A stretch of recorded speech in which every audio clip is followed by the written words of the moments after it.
Olá, boa noite a todas e todos. Eu sou Milena Dória.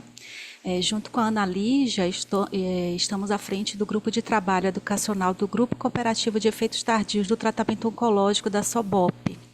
E hoje, na nossa reunião mensal, a gente tem o prazer de ter o convidado o Dr. Carlos Alberto Martinez Osório, que falará das sequelas neurológicas do tratamento do câncer infanto-juvenil. Eu vou apresentar brevemente o Dr. Carlos, mas depois, se ele quiser, ele acrescenta aí a apresentação. Então, o Dr. Carlos é neuropediatra e professor e atua no AC Camargo, né? Ele é autor de um livro que eu quero falar aqui, porque eu li bastante na época do mestrado, intitulado Neurologia Oncológica, Manejo Multidisciplinar das Neoplasias do Sistema Nervoso Central da Infância. Então, é um prazer ter o Dr. Carlos aqui como convidado. E pode começar, doutor Carlos. Obrigado, Milena. Foi exatamente nessa época do livro que começamos a estudar os efeitos do tratamento oncológico no AC Camargo. E as primeiras informações que a gente tinha dentro de livros eram uma citação em uma página e artigos eram especificamente com um ou outro medicamento, que era o metotrexate, a ifosfamida e a vincristina, o ARC, que eram os medicamentos que mais se usavam na época. De lá para cá, eh, as, os conceitos foram evoluindo. Então, eu coloquei como nome da apresentação efeitos cerebrais agudos e tardios relacionados à doença e tratamento oncológico pediátrico. Porque as sequelas estão relacionadas a uma informação que já foi modificada de forma gênica pela doença e, posteriormente, a influência do tratamento de forma específica e fatores outros que estão sendo estudados ainda, que são os epigenéticos. E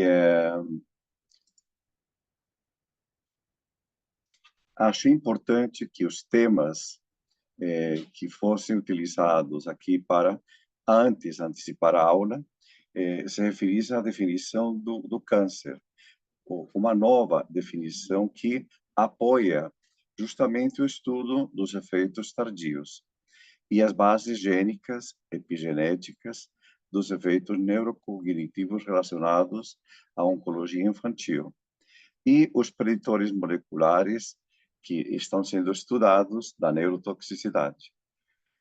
Nesse artigo, o câncer ele é definido como uma doença de proliferação descontrolada por células transformadas e que elas vão evoluindo através de uma seleção natural. Essa célula, essa proliferação, ela se encontra em todo o organismo e existe uma regulação bastante rígida que é dada pelas outras células que estão relacionadas ao nosso DNA e a toda a carga de metilação para que o sistema que está sendo transformado em célula oncológica ela não prejudica ou fique in situ ou não fique tão agressivo. E as células que se transformam, elas precisam de longos períodos de divisão celular, mutações genéticas e epigenéticas, e as oncogenéticas estão incluídos dentro da transformação dessas células, e um ambiente permissivo. E esse ambiente é o interessante, o ambiente que a própria célula oncológica consegue transformar e forma o seu próprio ambiente e uma unidade de seleção. Esses são os trabalhos que foram, esse aqui é um dos importantes, que construíram uma coorte, são vários grupos que foram construindo coorte de pacientes e foram analisando percentual de risco, a relação de risco, taxa relativa de risco, a associação de quimioterapia é radioterapia e a estimativa desse efeito e se isso estava relacionado com uma ancestralidade. Aqui vemos as variantes que são mais frequentes. Essas variantes mais frequentes relacionadas com o uso de radioterapia craniana e os glicocorticoides apresentam um painel, espera aqui se consigo deixar, um painel de genes, que estão relacionados com o aumento de peso e que tem uma ancestralidade, no caso aqui, mais do tipo europeia. A outra foi feita também, esse grupo, os dois são do Sanjud, e esse detecta uma deleção nesse 5p15.33, relacionado a acidentes vasculares cerebrais e produzidos pela radioterapia. E os pontos aqui é ver como um gene provoca o risco vulnerável para uma célula endotelial e o outro relacionado a vários genes e provocando uma alteração neuroendócrina. Outros genes relacionados esse com a vincristina, que é o CEP72, e cujo efeito adverso são neuropatias persistentes. Ele não tem um efeito quantificado de risco, mas apenas é uma citação. Uma outra citação é dessa corte pétala, que envolve outros genes relacionados ao uso da radioterapia, a quimioterapia, e esses sim a funções executivas, funções neurocognitivas relacionadas com memória, com atenção, e principalmente com o uso das informações que, no caso aqui, crianças em desenvolvimento, elas utilizam para o aprendizado. Então, isso acaba influenciando no aprendizado logo na primeira década de vida. Os fatores preditores moleculares relacionados com o tratamento são variáveis que foram estudadas aqui. O mais foi estudado na leucemia linfóide crônica.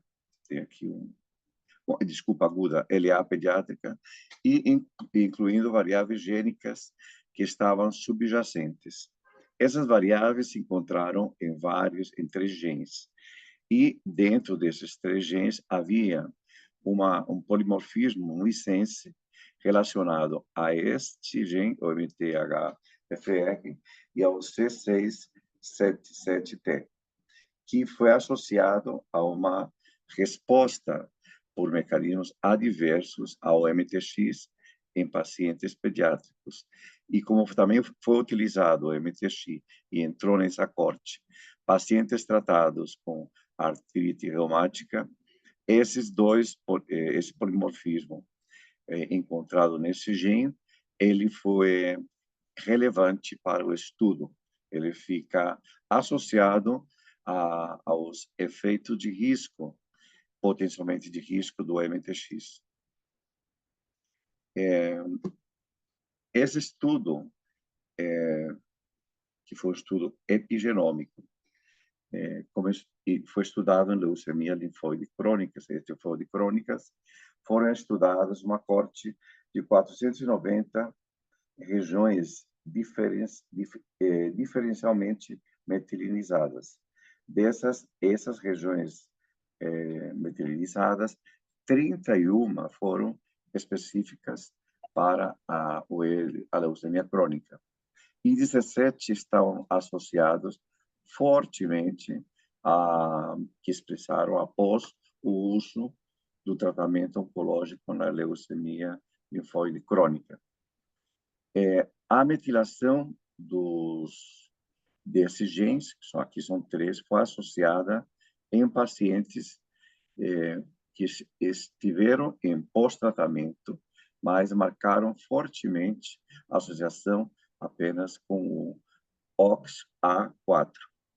Essa reexpressão desse gene em linhas celulares primárias que se encontram nas leucemias, isto aumentou a resposta a esses três quimioterápicos e, portanto, aumento da apoptose.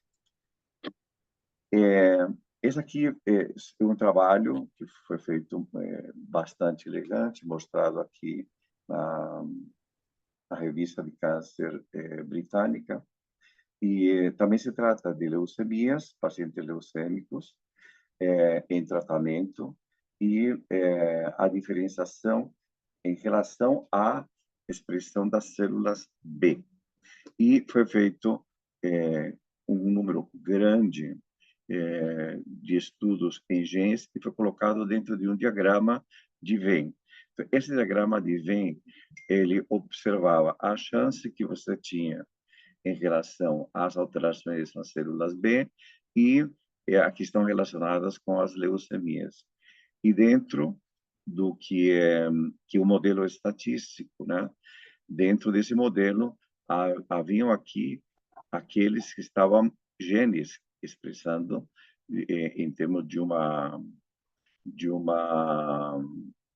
diferenciação de quem é mais quente, né?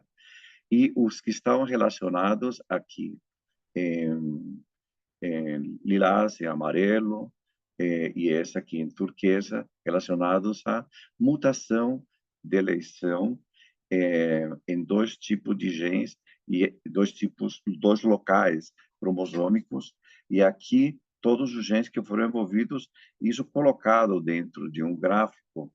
Esse mapa apresentava, aqui dá para ver um pouco melhor, aí apresentava a deleção na localização R7P e que é a deleção, duas deleções, uma mutação e outros genes associados.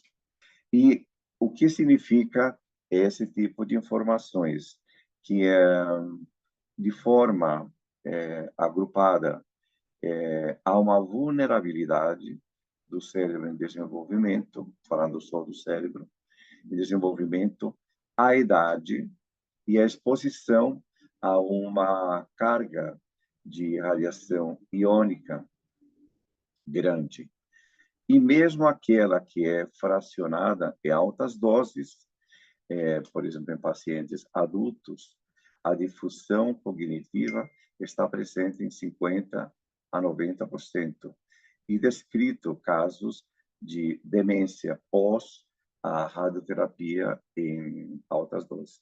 Em pediatria, elas são fracionadas. Hoje em dia se protege estruturas que estão relacionadas com as funções executivas. Basicamente, é a região medial do lobo temporal, onde se encontra o hipocampo, as áreas para-hipocampais. Em termos de radioterapia, havia a que é chamada CGAS, né?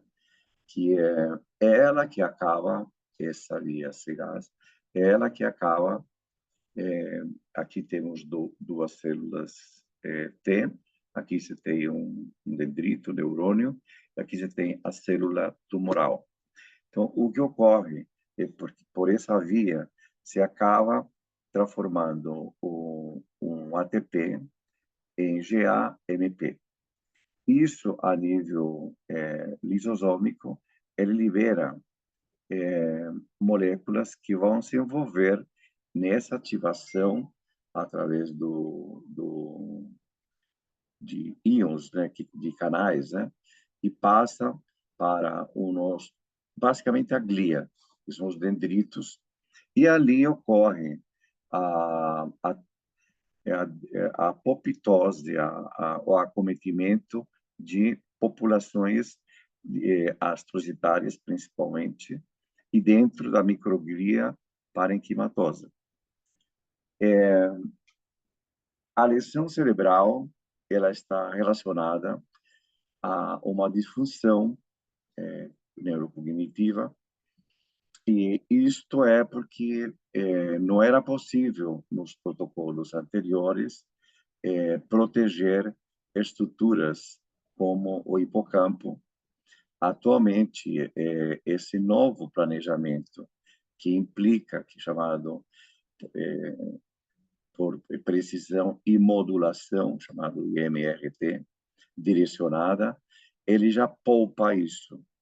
E esse novo planejamento, são novos protocolos, incluem a radioterapia de prótons, que nós temos no Brasil, a iônica de carbono e as novas terapias moleculares. Mais em frente mostro trouxe uma fotografia para mostrar esse tipo de radioterapia e como ela é feita no dia a dia nos centros que estão sendo testados. Os mecanismos neurotóxicos induzidos pela quimioterapia, eles afetam, de fato, sistema nervoso central, sistema nervoso periférico e diretamente a homeostase dentro do cérebro, dentro da microglia. E isso aumenta dentro da microglia o aumento do estresse oxidativo, uma disfunção mitocondrial e de apoptose, perda de plasticidade neuronal, que vai diminuir a neurogênese, diminuição da árvore dendrítica e perda de sinais, portanto, desmielinização e alterações de funções de neurotransmissões, e isso causando também neurodegeneração. Além disso, de forma indireta e através da glia, por processos, como foi colocado antes, processos que envolvem os glicocálices na membrana endotelial e a microglia, ele acaba furando a barreira hematoencefálica e provocando, porque tanto os medicamentos como os cânceres, especialmente as leucemias de alto risco, elas vencem essa barreira e transformam esse santuário de sistema nervoso central, que está até então isolado, transformam ele em alvo, tanto de doença, por isso a doença, entender que a doença vai lá e faz um microambiente, e também afeta o funcionamento dessa homeostase e dessa network dentro do cérebro.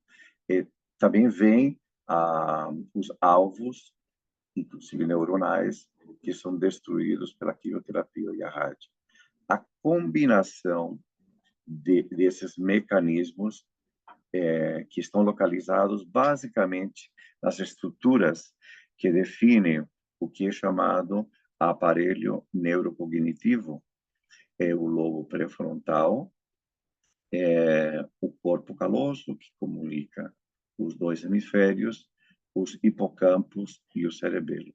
Essas são as estruturas que precisam ser protegidas quando há necessidade de fazer uma radioterapia, e independente se são tumores de linha média, leucemias, metástases, se evita essas áreas e já tem tecnologia em radioterapia para isso. A maior defesa de todas é evitar o deterioro no hipocampo, porque é nesse hipocampo onde a memória declarativa, essa do dia a dia, de curto e a longo prazo, está relacionada com os déficits imediatos, alguns a pequeno prazo e outros a longo prazo, da perda de atenção, de memória e de aprendizado. O modelo que foi construído e que já tinha mostrado esse modelo cognitivo está relacionado a um cérebro em desenvolvimento que recebe fatores relacionados à própria doença, ao próprio tumor, e o risco para ele apresentar sequelas está em torno de 20% a 50%. e os relacionados propriamente ao tratamento, que são variáveis, que vão, em alguns casos, de 20 e nos que têm radioterapia, por exemplo, que pega altas doses em cerebral, chega até mais de 50, 90% de comprometimento das funções neurológicas. Os próprios fatores relacionados aos pacientes, hoje ditos ou conhecidos como reguladores gênicos ou os processos de metilação do nosso DNA, que no grupo, no final das contas, é um mecanismo onde se acrescenta um grupo metil a um carbono 5, da citocina, e isto ajuda a regular a expressão e, ao mesmo tempo, a inativação de alguns genes. Então, dessa forma, mesmo em pacientes, alguns genes que foram modificados, eles podem ser desativados e ficarem igual às moléculas originais, sem ter um risco de, como outros associados a fatores epigenéticos. Estão ouvindo?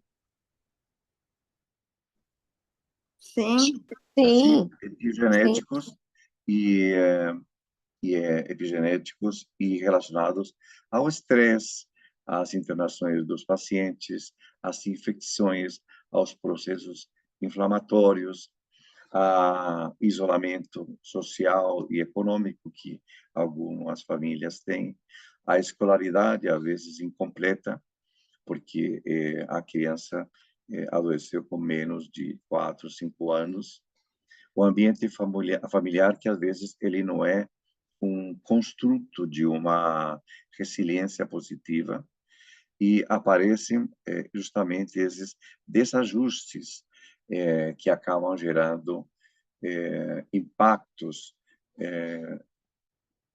psíquicos, emocionais e comportamentais. Hoje em dia, bastante estudados e relacionados a esses ambientes, relacionados a alterações biológicas no eixo hipotálamo-hipófise. Os fatores de risco relacionados ao tumor são de estrutura. Então, aumento de ventrículos, a localização do tumor, principalmente em fossa posterior, linha média.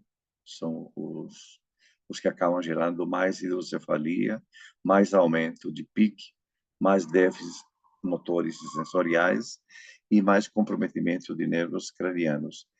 E, atualmente, até os DENET, que se manifestam em regiões córtico-subcorticais, provocando, logo nas primeiras manifestações, as convulsões. Fora isso, em termos de riscos relacionados com o chamado central, são os medicamentos que usamos, tanto os anticonvulsivantes e os corticoides.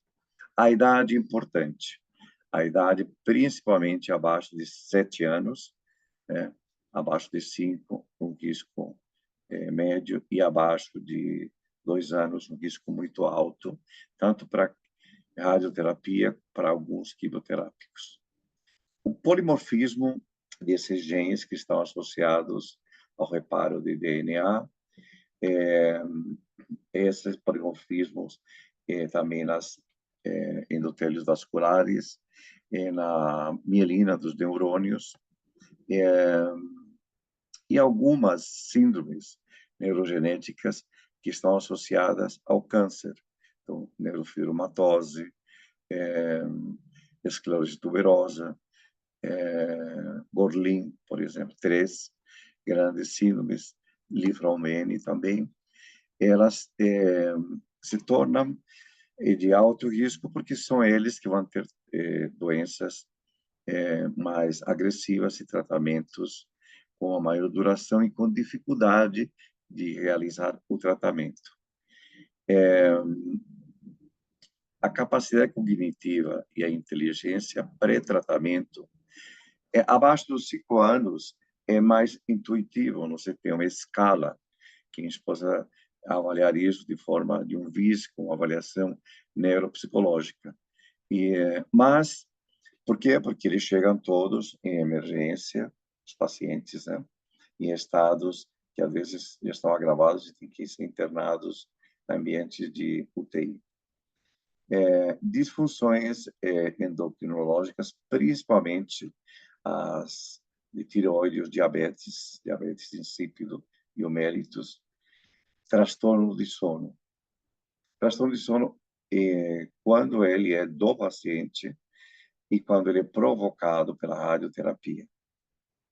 Quem tem mais transtorno de sono, mais fadiga, que uma síndrome que cada vez se vê menos, que ocorre nas primeiras, entre a terceira e sétima semana pós-radioterapia, ela está relacionada, no futuro, déficits cognitivos de longo prazo. E a hipertensão arterial sistêmica, que é um fator de risco por si só. Os relacionados ao tratamento, pela cirurgia, pela quimioterapia, já comentamos, pela rádio, e os fatores, o risco psicossocial, que seriam, além de não ter uma reserva de aprendizado cognitiva, o estresse, a ansiedade, distúrbio de desadaptação e depressão, eles são mais vistos. Eu acho que Barretos e o Hospital do Câncer aqui em São Paulo, temos um diferencial porque temos um ambiente mais pedagógico, tem as escolinhas, tem o estímulo pedagógico, você tem um cuidado com as rotinas, separação nas enfermarias, de que são quais são os pequenos, os adolescentes ou o grupo AIA, né? E como lidar isso com se tem psicólogo, se tem serviço social, e se tem os pedagogos que são muito eficientes. Os domínios cognitivos, eles são, só para citar, todas as funções cognitivas de forma global, que inclui a atenção, memória, a habilidade da linguagem, inclusive a verbal e a não verbal, claro, e as funções que permitem a gente organizar, planejar e executar. Habilidades motoras, em termos de paraxias, em termos de escrita, e as do aprendizado, que engloba todo o aparato cognitivo e emocional. As avaliações, tanto em adultos como em crianças, é feita através de uma bateria neuropsicológica. Na infância, abaixo de 10 anos, se faz avaliação infantil. E acima dos 10 anos, em alguns lugares, somente acima de 12, por não terem baterias que sejam protocoladas, se faz a mesma bateria do adulto. 45%, principalmente aqueles que receberam quimioterapia e radioterapia, tem resultados onde há uma queda no QI total. Portanto, a expressão estimada é mais ou menos de 8 a 10 pontos no QI. E 70% são epigenéticos, atribuídos à própria doença, como se comentou no início, e ao tratamento. Esse aqui é o diferencial, tanto em Barretos como aqui em São Paulo, no que os dois, que são ambientes onde a criança continua tendo contato com aprendizados de leitura e escrita fundamentais, e a integração em grupo, que a integração social é super de primeira linha, pode-se dizer assim. Em relação às as quimioterapias foram divididas aqui. Não existe uma outra forma tentei arrumar isso em gráficos, mas achei que isso era o melhor pela citação que ainda é a miúdo na literatura. Então, você tem o quimioterápico, a alteração neurotóxica aguda, a persistente e a tardia. Vejamos aqui, methotrexate. Tanto em qualquer fase aguda, persistente ou tardia, você tem um risco de convulsões.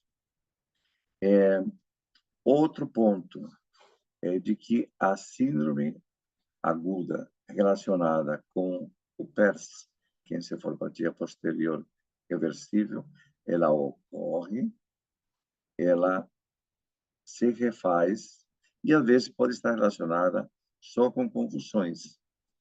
Agora, esses grupos que foram mais tratados têm doença mais agravada e as doses são altas e associadas à radioterapia iônica, o risco de ter leucoencefalopatias futuras crônicas aumenta e os déficits cognitivos também.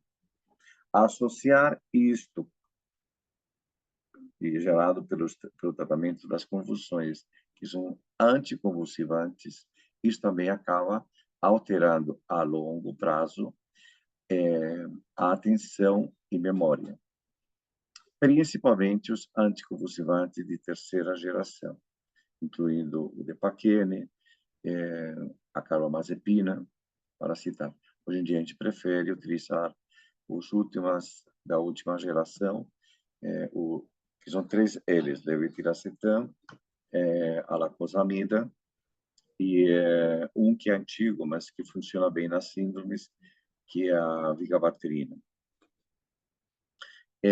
Em relação à citarabina, que se usa em leucemias e em linfomas no Hodgkin, também, além de ter as alterações relacionadas com a córtex cerebral, se pode ter comprometimento do sistema nervoso central medular, ataxias cerebelares por comprometimento de cerebelites tóxicas, como se fossem encefalopatias relacionadas pelo quimioterápico e encefalopatias também, igual como acontece com o MTX.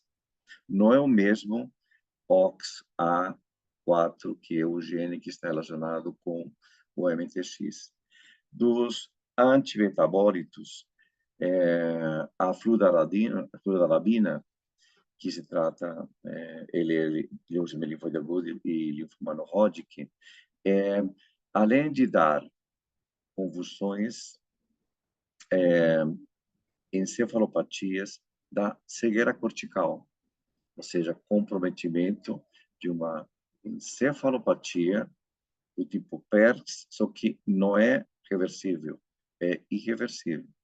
E parestesias, comprometimento de vias, tanto a nível medular como a nível parietal das colunas relacionadas com a sensibilidade. Dos anquilantes, a ifosfamida, ela compete hoje em dia, por ser mais tóxica, junto com a MTX, com a cisplatina, carboplatina e o natalizumab. Esses daí acometem, além de ter riscos de comprometer encéfalo, nervos cranianos, convulsões, alterações no lobo temporal e no lobo frontal, provocando tanto distúrbios de linguagem, que são afasias, e os distúrbios de percepção, que são as alucinações. A procarbazina, que se trata do linfoma de Hodgkin e tumores cerebrais do tipo GBM, principalmente em adultos, ela provoca, além de encéfalo, neuropatias, novamente, alterações comportamentais. Essas alterações do tipo psicoses, elas podem ser também confundidas ou e serem, por exemplo, delírios. Hoje em dia, delírio, sendo uma alteração da estrutura do parênquima e da homeostase cerebral, que compromete o aparelho cognitivo. Essa é a definição atual de delírio. Não confundir com psicose, com delirium tremens ou com alucinações. Quedas através dessas inconsciências orgânicas, a queda de Glasgow, de 14 para 15 ou 13, e dá a sensação de obnubilados, um estupor durante a administração do quimioterápico. Dos anquilantes, dos platinos, dos anquilantes, o BCNU, são as convulsões e encefalopatias que elas são bem estudadas, e das cisplatias, essa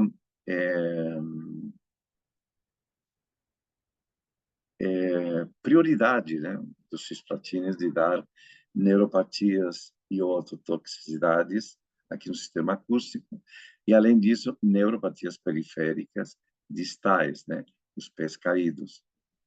A carboplatina também, a nível central do sistema vestibular, as neuropatias periféricas e a cegueira cortical, justo nas manifestações agudas. Vincristina e vinblastina também, convulsões não são tão numerosas como as que acontecem com MTX, com infosfamida. Elas têm neuropatias, inclusive as autonômicas, e comprometimento do equilíbrio, ataxias, atetoses, movimentos involuntários, e síndromes da secreção inapropriada do hormônio antidiurético.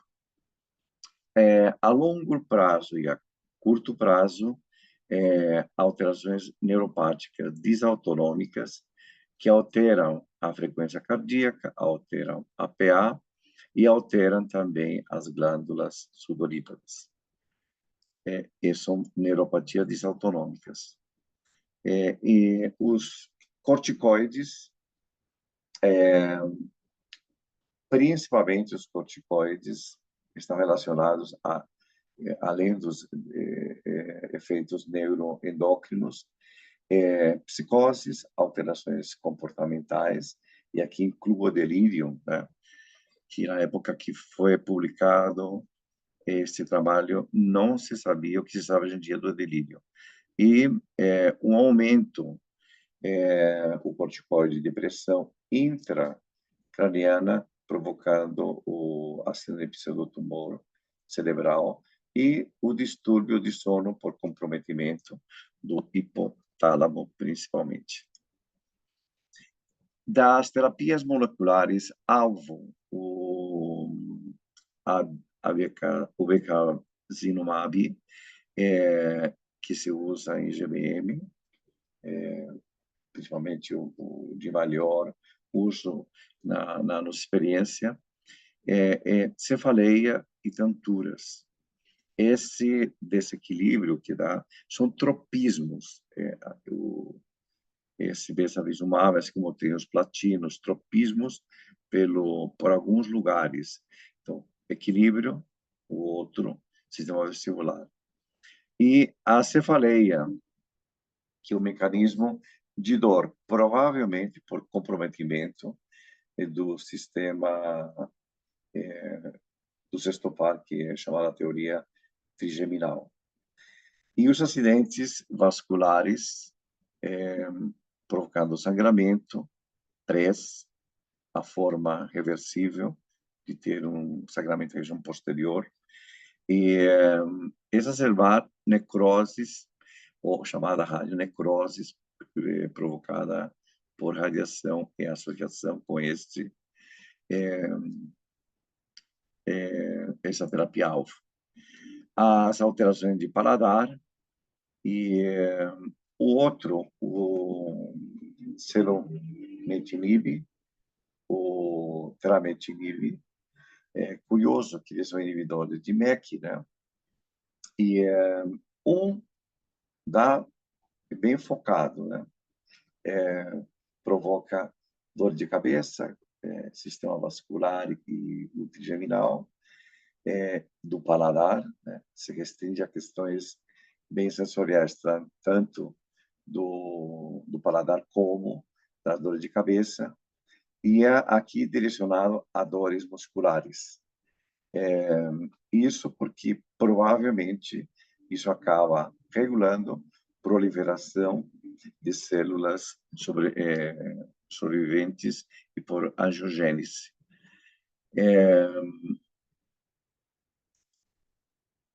Os inibidores de BRAF são bem semelhantes, cefaleias, paralisia facial, do paladar, alteração do paladar, e esse daqui, o posterior, que é reversível. Desses dois, atualmente se usa nos tumores periféricos, em síndromes neurocutâneas, os sirolimus têm experiência justamente em síndromes vasculares associadas a síndromes cerebrais e epilepsia.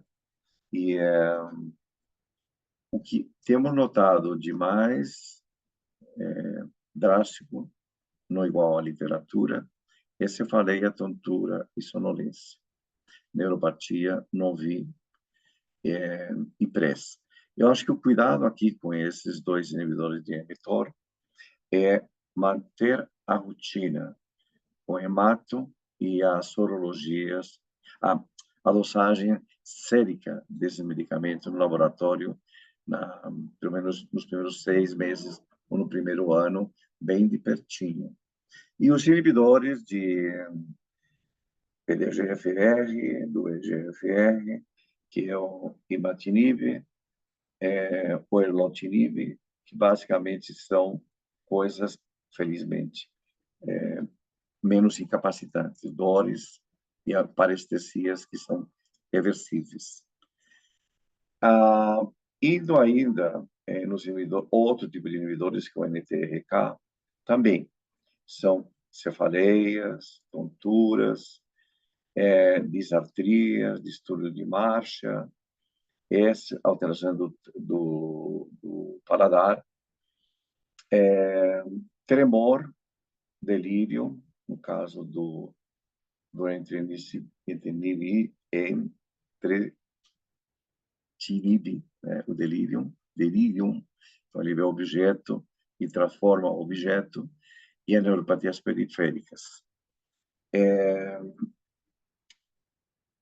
Desses, somente o blinatumomab, que tinha experiência somente com um paciente, mas não vimos nenhum tipo de alteração. Na evolução, a gente talvez suspendeu antes, por ter apresentado algumas queixas, é o edema cerebral.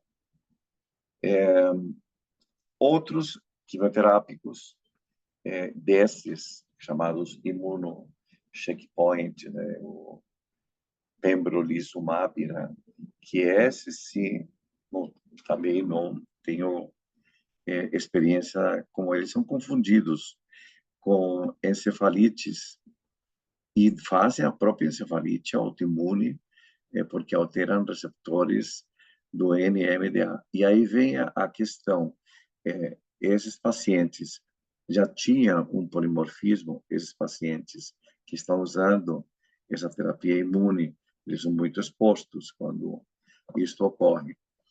E já tinha uma alteração antes e a doença e o medicamento precipitou, é uma das dúvidas que também se discute nos artigos que eu conferi. E alterações de polineuropatia, tanto pré-sináptica, sináptica e pós-sináptica. Aí entra a miastenia. De placa, placa neuromuscular, que é a miastenia pré- e pós-sináptica. O rituximab é um anticorpo monoclonal, se usa não só algumas patologias oncológicas, mas também como tratamento da encefalopatia autoimune e as alterações comuns são cefaleia e tonturas, raramente neuropatias periféricas. E, a longo prazo, o grave seria a leucoencefalopatia multifocal progressiva e associada a vírus, né, o vírus JK, a polimixovírus, que acaba dando a doença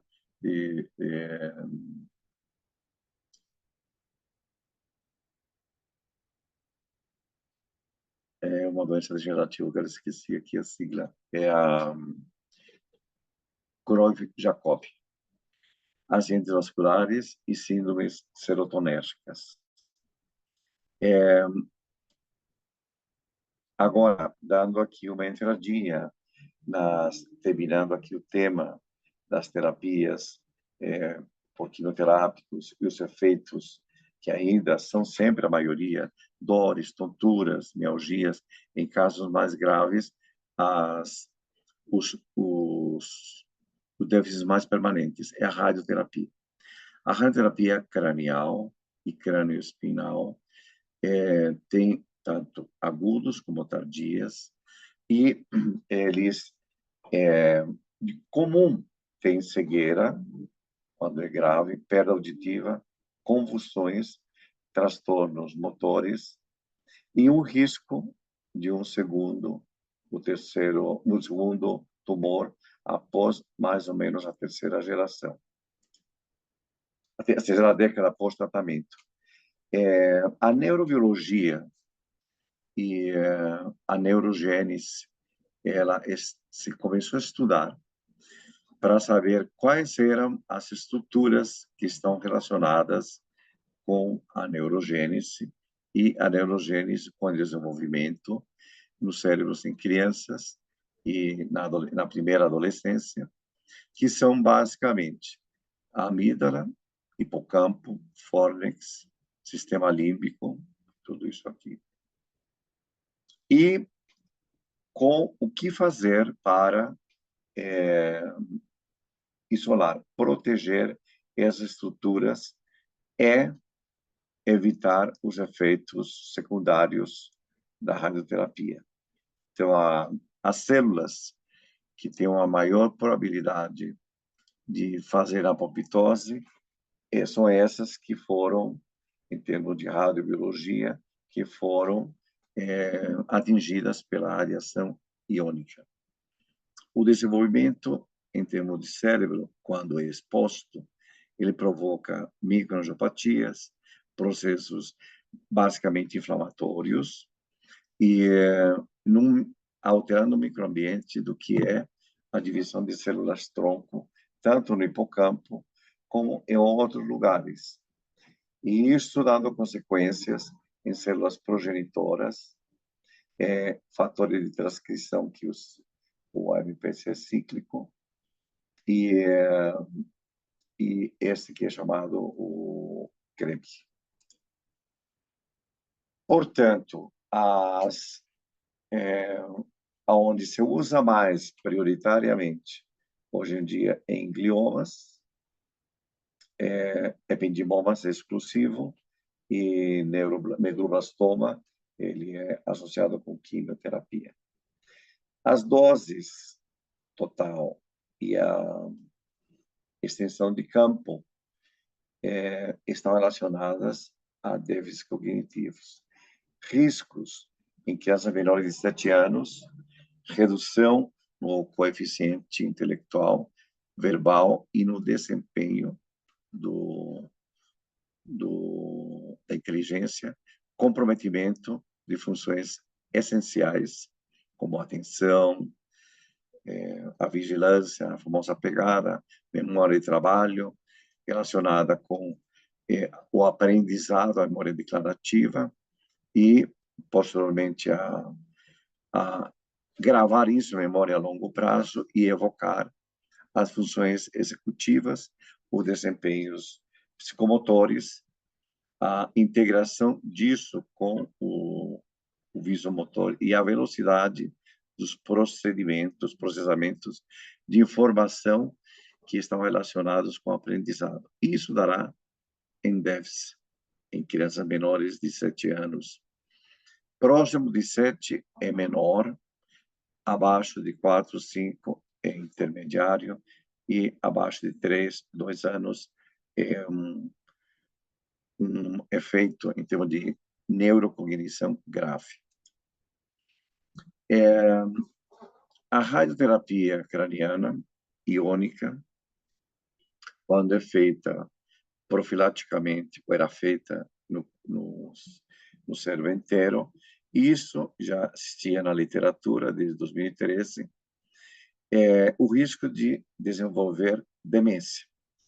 E as áreas que estão relacionadas, as temporais, as parietais, e em especial a área do hipocampo e parahipocampal. Logicamente que a radioterapia conformal 3D começou fracionada, protegendo essas áreas, começou a ter, e a gente vê hoje em dia, menos comprometimento disso, tanto na fase inicial como na fase intermediária. A radioterapia oncológica moderna já tem a técnica de radioterapia conformada, chamada de modulada por intensidade. E o que é isso?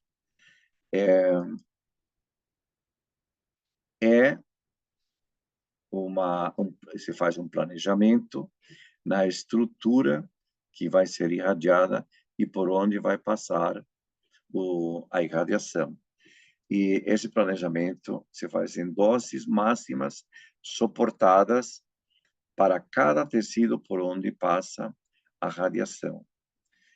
Qual é o órgão-alvo e quais são os órgãos que estão ali emparelhados. E na hora, quando se faz a radioterapia, o computador, ele já por ter um programa dentro, ele vai maximizando, minimizando a radiação e dessa forma faz um planejamento inverso e evita com que a carga de radiação se espalhe em sombra e vá diretamente para o alvo que foi escolhido. As alterações conhecidas já, agudas, estão relacionadas a alterações neurológicas, edema cerebral, que sempre há, por isso se dá o corticoide até terminar aquelas, dependendo do planejamento, 18, 20, 25, às vezes 29 e 31 sessões de rádio. Risco de alterações de cefaleia, convulsões são menos frequentes, alterações do nível de consciência, o que a gente vai ver é sono, raramente hemiplegias, alucinações ou distúrbios visuais. De fato, isso a gente não vê quase. Agora, menor em semanas, de 6 semanas, após 6 meses, após a exposição de radioterapia iônica, você tem ainda dor de cabeça, alterações tipo anorexias, por alteração do feixe, ali na região do hipocampo, disfagia e disartria, náuseas, febre, vômitos, e essas duas que a gente acaba, essas são os picadinhos que se vê no dia a dia, que a gente acaba se preocupando maior, que é a síndrome de sonolência pós-radioterapia. São períodos que, principalmente a criança, ela apaga. E quando se tem essa síndrome de sonolência, você tem maior risco de ter alterações futuras a longo prazo, neurocognitivas e do aprendizado. e as dores de cabeça. As anormalidades a longo prazo, vasculares, e a desmielinização são microangiopatias, e desmielinização, elas são as descritas tradicionalmente em livros.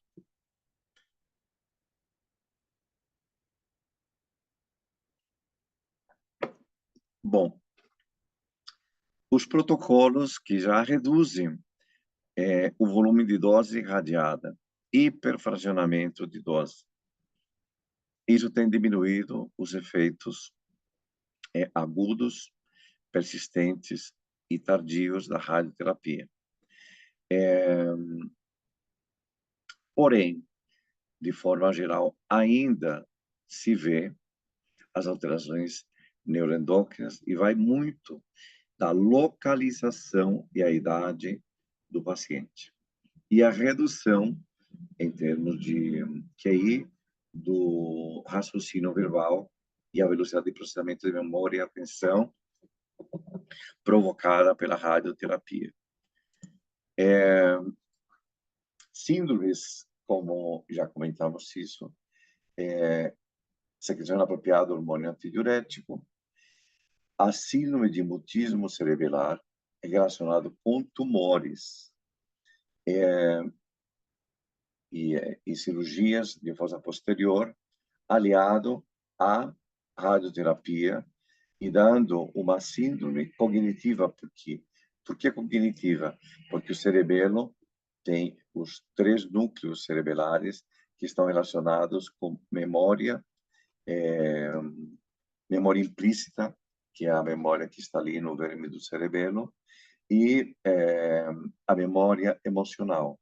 E é conhecido como síndrome cognitiva emocional de fossa posterior, que pode estar associada ou de forma separada com mutismo cerebelar após a séries, porque quando é tumor, o medulloblastoma acaba retirando o verme cerebelar e dá esse comprometimento cerebelar, onde a criança não consegue se movimentar, fica acamada, mas a cognição, a percepção, ela continua. Então, cuidado com essas crianças com mutismo cerebelar, ser muito discreto, e se for falar dentro do ambiente deles ou com a família, utilizar palavras que não cheguem a deixá-los tensos ou preocupados.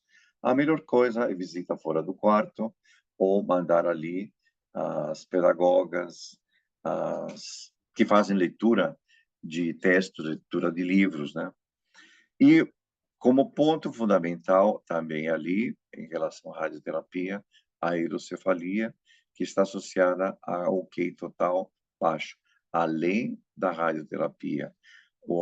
A hidrocefalia presente, porque está associada por obstrução, e o aumento do PIC está relacionado com QIs baixos. Quando há encefalopatia pós-radiação, as intercorrências que podem acontecer durante o processo neurocirúrgico, o comprometimento cognitivo secundário a uma encefalopatia aguda. Muitas crianças acabam indo na UTI e têm parada cardiorrespiratórias e acabam dando encefalopatias secundárias. As intramusculares cerebrais varia e está relacionado de acordo com a localização. Quais seriam os mais frequentes? Os que estão relacionados ao tronco encefálico, ao sistema vertebrobasilar, e os supratentoriais relacionados à artéria cerebral média. AVC com enxaqueca pós-radioterapia, também é encontrado leucoencefalopatias, que é a curto prazo, e o cognitivo, que é o comprometimento da velocidade em termos de mecanismos atencionais e de memória, de guardar informações. leucoencefalopatia sempre relacionado com QI de nível baixo. O PRES está relacionado com alterações de memória espacial e posterior, a atenção, função executiva, de armazenamento e execução de tarefas. As convulsões estão relacionadas com comprometimento de função verbal e organização, planejamento, que é função executiva, né? E evocação de palavras, aquela dificuldade de não vir a palavrinha e não ter como dialogar ou nomear coisas exatas. A síndrome cerebelar aguda, que está relacionada, quando é aguda e relacionada com ataxia, são as síndromes cognitivo-motoras, tem disartria, e alguns casos tem a síndrome emocional. São crianças que ficam com labilidade, ficam irritadas, ficam sonolentas, ficam, às vezes parece que eles estão um pouquinho deprimidas, né? E a neurotoxicidade associada às células efetoras, que provocam afasia de expressão, que é aquela que o indivíduo tem dificuldade para nomear, lobos frontais. Então, ele entende, mas não consegue nomear. Então, e a desatenção e as apraxias, principalmente as motoras, que estão nos lobos superiores. Transtornos de sono, comentamos, transtorno de sono, principalmente insônia, síndrome de sonolência, todas relacionadas com a disfunção do aparelho neurocognitivo. A toxicidade do sistema nervoso periférico, que são as neuropatias, elas acabam reduzindo a velocidade de processamento atencional. E principalmente quando se trata de neuropatias, mas existem dois grupos que têm plexos, as cervicais, os nervos cranianos e a lombar sacral. Dor, está dizendo aqui dor crônica, está relacionado a uma perda de QI total, memória verbal e com dificuldades de fazer controle inibitório. São crianças com dor, que são desmemorizadas e impulsivas, que não conseguem se adequar. E a ototoxicidade, que está relacionada, ototoxicidade, perda de audição, perda do sistema semântico, o sistema processador auditivo central, acaba influenciando em queda de QI, e isso é provocado pelos platinos, basicamente, memória e trabalho, e perda de velocidade no processamento da leitura, porque se perde esse canal auditivo fônico.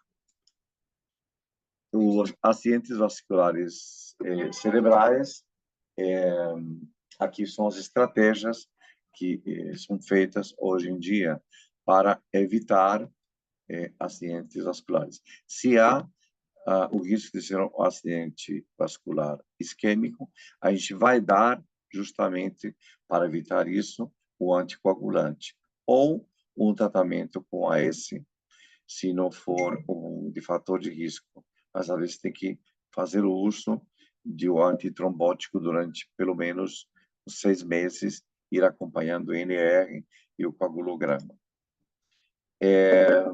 Essas deficiências induzidas por radioterapia se podem tratar déficits de memória, né, com psicoestimulantes, modafinil, que é o que mais se usa, e os outros aqui são reabilitações cognitivas.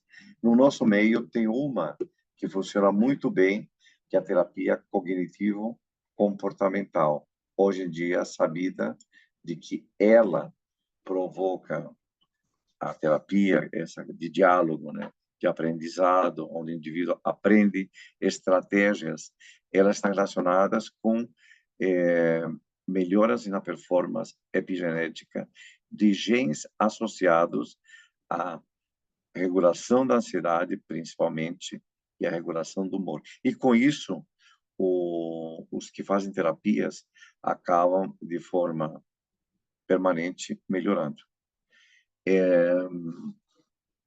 Assim, fora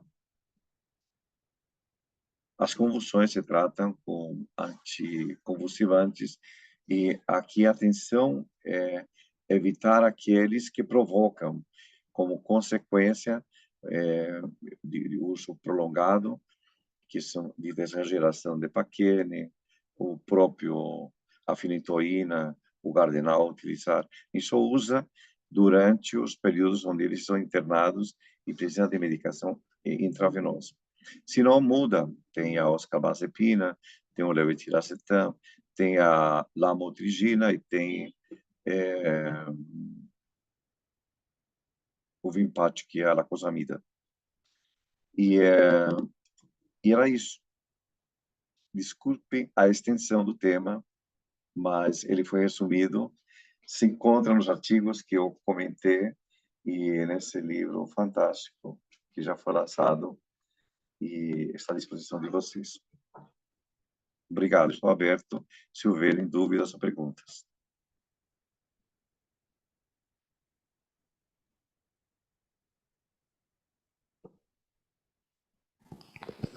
Obrigada, doutor Carlos. Acho que a gente pode abrir, né, para uma pergunta, duas. Tem alguém que esteja assistindo que seja neuropediatra?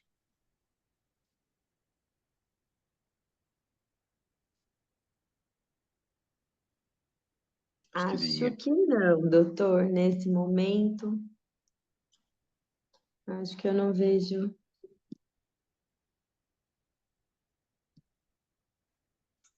Somos raros. Acho que não. Sim, É, exato. Bom, oi, eu posso falar então um pouquinho? pode, Ju. Doutor Carlos, primeiro, muito obrigada sempre, né? Eu sugeri que o senhor repetisse essa palestra que a gente teve o prazer de ouvir aqui em Barretos pessoalmente, né? Porque realmente é um assunto de grande impacto, né? Todos os dias nós vemos essas crianças que hoje já não são muitas vezes mais crianças, né?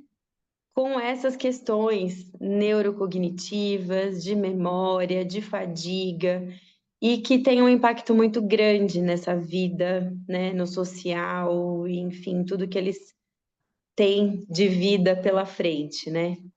E cada vez mais a gente entende isso, né? O impacto do ambiente também nessa na determinação de tudo isso, né? E cada vez a gente entende mais que realmente o que a gente faz nesses tratamentos tem muito impacto, né?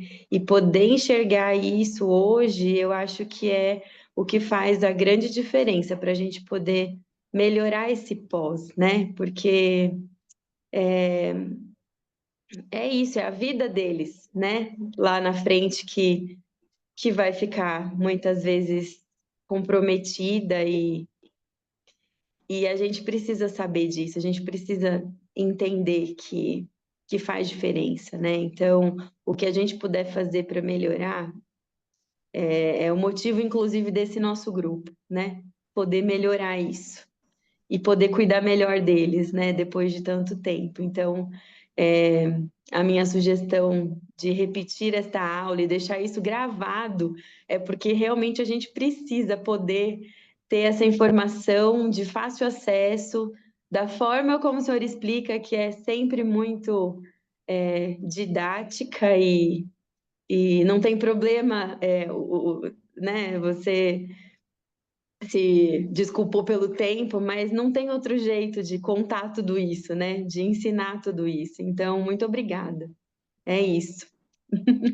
E para o grupo de oncologistas, que eu vejo hoje em dia é coisas a favor da tecnologia, e a tecnologia, por exemplo, em dor, hoje em dia já estão sendo testados dois modelos que são que eles são programas.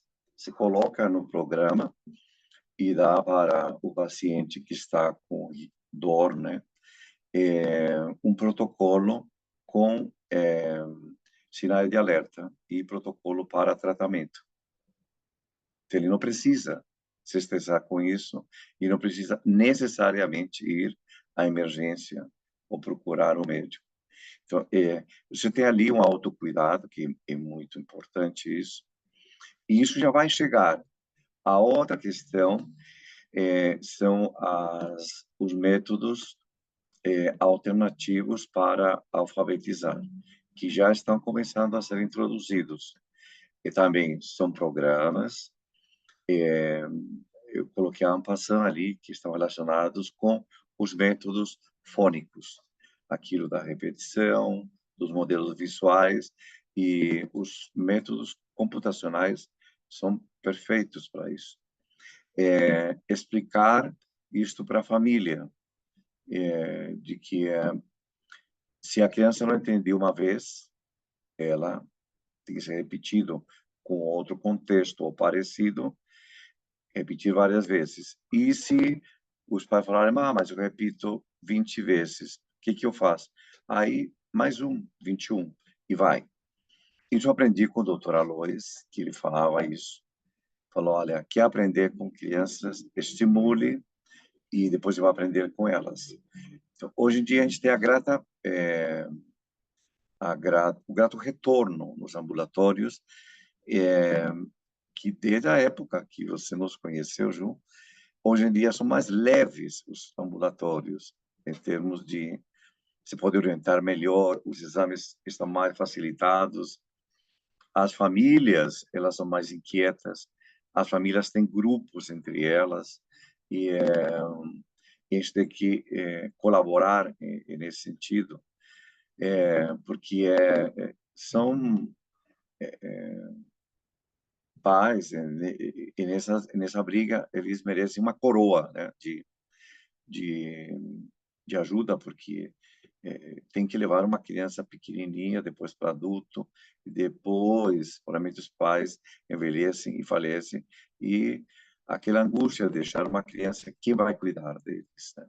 Então, tudo que é feito ali como você comentou, no ambiente da doença hospitalar, os estímulos, eles têm que ser bem dimensionados e colocar na cabeça do oncologista que isto é uma preocupação real e que ela tem que ser solucionada.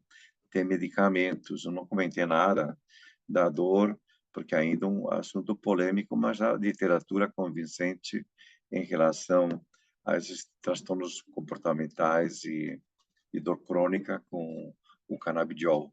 Mas cada vez a gente avança. Não existia há 10 anos, agora tem. E é isso. Muito obrigado, de novo.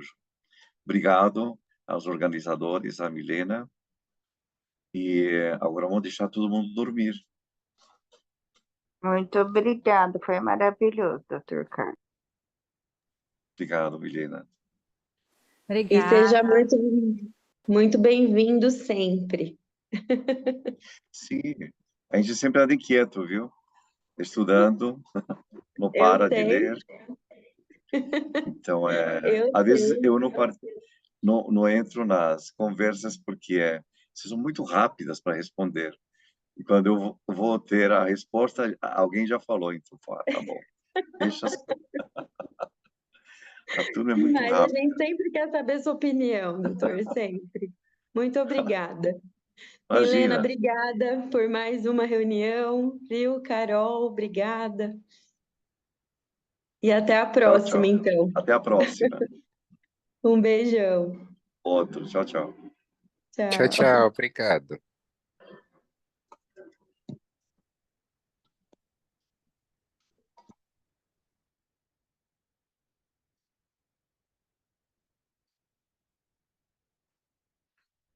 Carol, é só sair, né, Carol? Eu acho que eu ouvi a voz do Cadu por aí. Ou Foi, alguém ele falou, conhecido. mas ele já saiu, ele mesmo, Carlos Eduardo. Esse menino é de ouro. Tchau, tchau. Tchau, um abraço.